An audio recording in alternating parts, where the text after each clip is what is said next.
Hello, I'm Mr. Oliver from Angelina College. I'm the business chair and the lead instructor for the business program. Today, we have several writing assignments for BUSI 2304. We're going to have memo, a positive letter, a negative letter, a formal letter that you will be writing in the BUSI 2304 course. We'll have a rubric, we'll have a checklist, and the instructions on each writing assignment. For illustration purposes, I have two students that have graduated from this semester that is going to give a presentation for each of the writing assignments. Be sure to check the rubric, the checklist, and read all instructions and watch the video before writing your assignment. Good luck, and let's let the learning begin. Hello everyone, my name is Julia and I am taking Mr. Oliver's report writing and correspondence class. In this video, I'm going to talk about how to write a positive and negative letter. As you can see, to start off with, we have a APA style cover page. On the next page, we can see a well-constructed example of a negative letter. And I'm going to pass over to Chloe, who's going to tell you more about how to write a correct negative business letter. Thank you. So here we have an example of a negative business letter, which the negative and positive letter are physically formatted the same. The only difference is the content and the what issue you're addressing, as far as if it's a negative letter or any news you're conveying in the letter is going to be different between your positive and negative.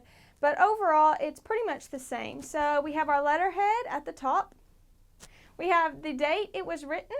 We have the address of the letter, which is still technically part of the letterhead. We have who this letter is addressed to. We have a subject line. So the reason subject lines are included in letters like this is so it's easier to file, easier to find in the future. We have the body of the business letter, which is where you will address, if it's a negative letter, address an issue or convey bad news, or if it's a positive, you will congratulate somebody. Really, it's all up to the writer.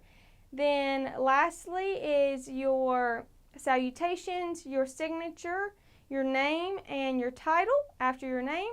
And then we have some reference initials here at the bottom, which are kind of have the same purpose as the subject line, so it's easier to file, easier to find in the future, and refer back to.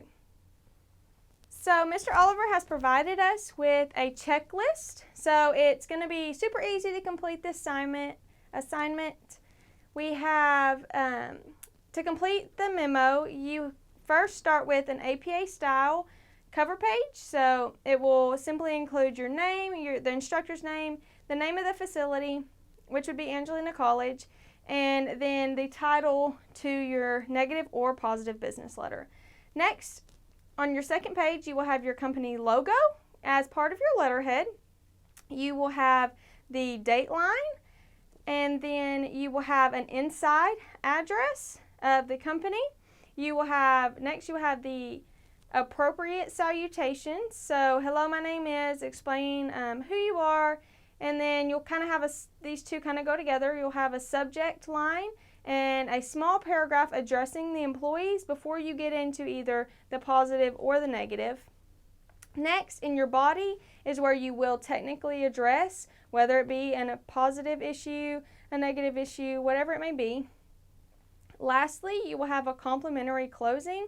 So whichever one you're doing, whether it be the negative, whether it be the positive, you always want to end on a positive note. So it will keep up your rapport with your employees and continue your good reputation. Lastly, like most of our letters, we will have a signature block, which will have your printed name, your signature, your reference initials, and the organization name. All of these requirements must be met to have full credit on this assignment. Within the positive and negative business letter assignment, Mr. Oliver has included a three-part rubric. First is the structure and form. So this is the physical appearance of your letter. So we want to make sure it looks professional, follows APA format for that cover page, and follows the examples from the book as far as spacing, font, and type size. Second, we have the quality of your writing. So this is not that you look professional, but you sound professional within your writing. So this is no grammatical errors and just overall a well-written paper.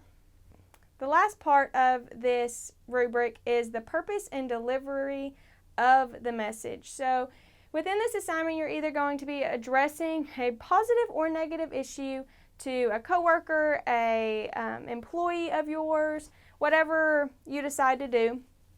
And so you want to be professional always within your writing.